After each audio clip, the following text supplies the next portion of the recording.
If a certain group you heard about got it, what group would that be the most risky group? Is that big babies, little babies? What group is that? Well, certainly there are children who have greater risks of having serious problems when they develop RSV infection. And we've characterized those children into certain groups. The groups that are at the greatest risk are babies who had been born prematurely. Babies born prematurely have lungs which are either not fully developed at birth or have lung development after birth which is slightly different than a full-term baby. This difference in lung development makes these children at significantly greater risk for having wheezing and more serious problems when they get their RSV infection. These tiny prematures, like maybe 30, 32 weeks, really at high risk. Is there anything we can do so they don't get so sick? Certainly. There are a number of different strategies that we use. The first, of course, is to try to minimize the risk of getting that infection at the earliest age.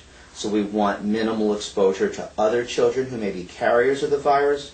And we want to make sure that anybody who touches or handles these children wash their hands properly and are otherwise not sick. Once we take these usual precautions to minimize exposure, the next thing we do is to immunize these patients with a new vaccine which prevents the serious form of the RSV infection.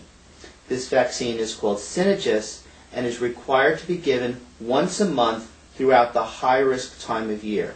That is from October through March in the East Coast. In other areas of the country, the risky time of year may be slightly different, but generally we give this vaccination once a month for a 5 to 6 month period during this high-risk period to minimize the seriousness of RSV infection if the premature infants contract it. When you say premature, how premature does the child have to be considered to get this vaccine?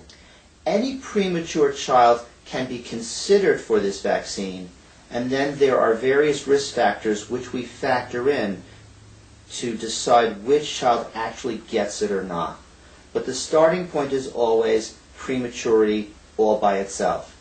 The more premature the child is, the greater their risk, and so the greater likelihood is that they would qualify.